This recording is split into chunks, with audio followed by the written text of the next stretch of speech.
सत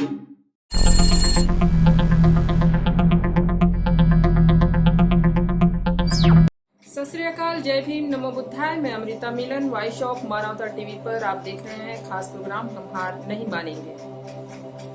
आज voice of मानवता टीवी के डायरेक्टर मेघराज सिंह जी की लिखी हुई कविता है, उनकी रचना है जिसे मैं पढ़ने जा रही हूँ और इसका शीर्षक है आज के दलित ही भारत के राजे महाराजा थे। आप कहीं भी इतिहास उठा के देख लीजिए, भारत का इतिहास जब आप उठा के देखते हैं तो उसमें दलित मूल निवासी जो है वही इस देश के मुख्य जो शासनकर्ता है वो शासन करता रहे हैं। और कहीं भी आप पुरातत्व विभाग में जो खुदाई आ रही है उसमें गौतम बुद्ध और मूल निवासियों के ही सिंधु घाटी सभ्यता की भी अगर हम बात करें तो इनके ही अवशेष हमको मिल रहे हैं। इस आधार पे हम कह सकते हैं कि इस देश के जो शासनकर्ता लोग रहे हैं, जो राजे महाराजा जो लोग रहे हैं, वो इस देश के दलित ही रहे हैं। इसी के ऊपर में मेघराज सिंह जी ने अपनी रचना लिखी है, तो वो मैं पढ़ रही हूँ।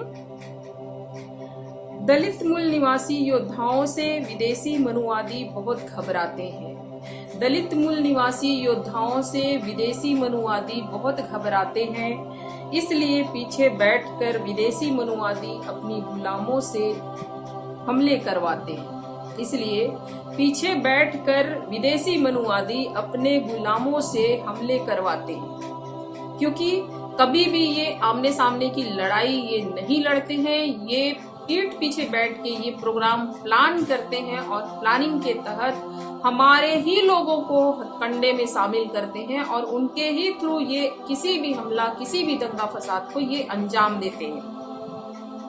अपनी जायदाद को पहचान न लें, अपनी जायदाद को पहचान न लें, इसलिए मनुवादी शूद्रों को मंदिर में जाने से रोकते हैं। बहुत बड़ी बात है कि मनुवादी जो है वो शूद्रों को मंदिर में जाने से क्यों रोकते हैं, जबकि वो जब वोट का समय आता है, जब चुनाव होता है, तो इन्हीं लोगों को हिंदू है करके इन्हीं लोगों के हिंदू बोल करके इन लोगों का इस्तेमाल वो करते हैं। और जैसे ही उनका मतलब सीधा हो जाता है, उनका मतलब साध लेते हैं, उसके बाद में इन लोगों को शूद्र कहते हैं। यहाँ तक कि आज तक इनको मंदिर में प्रवेश नहीं दिया जाता। तो आखिर क्या कारण है? तो इस पे ये लिखते हैं मेघराज सिंह जी की अपनी जायदाद को पहचान न ले, इसलिए मनुवादी शूद्रों को मंदिर में जाने से रोकते हैं। इसके पीछे कारण ये है कि आज भी आप कई मंदिरों के जो भगवान हैं, आप उन भगवान को जो आप देखोगे तो हमको साफ समझ आता है कि वो भगवान कोई और नहीं, गौतम बुद्ध की मूर्ति है। गौतम बुद्ध के स्तूप को, उनके मठों को, उनकी मूर्तियों को इन्होंने ब्राह्मणवादी, हिंदुत्ववादी रूप दे करके उनको हिंदू धर्म के तरह तरह के भगवान का नाम दे करके ये मंदिर बना दिए। और इन सच्चाई से हमारे लोग, हमारे जो मूल निवासी हैं, SC ST OBC हैं, ये इन सच्चाई से वाकिफ ना हो, इसलिए ये सच्चाई को जान ना ले, इसलिए इनको मंदिरों में जाने से रोकते हैं। तो इस पर लिखते हैं कि अपनी जायदाद को पहचान ना ले, इसलिए मनुवादी शूद्रों को मंदिर में जाने से रोकते हैं। ताकतवर मूल निवासियों का मनोबल गिराने के लिए, ताकतवर मूल निवासियों का मनोबल गिराने के लिए शैतान नीच कहकर बुलाते हैं। गरीबों और मजलूमों के ऊपर हमले करने वाले ताकतवर नहीं, कायर होते हैं। गरीबों और मजलूमों के ऊपर हमले करने वाले ताकतवर नहीं, कायर होते हैं। गरीबों और मजलूमों के हक में लड़ाई लड़ने वाले ही असली ताकतवर होते हैं। डरे हुए लोग ही दूसरों के ऊपर हमले किया करते हैं। डरे हुए लोग ही दूसरों के ऊपर हमले किया करते हैं। बेखौफ लोग ही बड़ी मजबूती से हमले का जवाब दिया करते हैं। डरे हुए लोग इसलिए हमले करते हैं ताकि उनकी जो एक छत्र राज है उस पे कोई आंच ना आए, उस पे किसी और का कब्जा ना हो, इसलिए वो तमाम दूसरी चीजों में लोगों का ध्यान बांटने के लिए दंगा फसाद करते हैं, हमला करते हैं। और जो बेखौफ लोग होते हैं वो बड़ी मजबूती से इस हमले का जवाब देते हैं। वो डरते नहीं है, वो कायर नहीं है। मूल निवासियों का मनोबल गिराने के लिए शैतान गंदे गंदे शब्द कहकर उन्हें बुलाते हैं। मूल निवासियों का मनोबल गिराने के लिए शैतान गंदे गंदे शब्द कहकर उन्हें बुलाते हैं। किसी को नीच, किसी को अछूत, किसी को भंगी, किसी को चंडाल, दलित कहकर बुलाते हैं। चमार, भंगी, जाटव, जाट और यादव इनकी ताकत से मनुवादी बहुत घबराते हैं।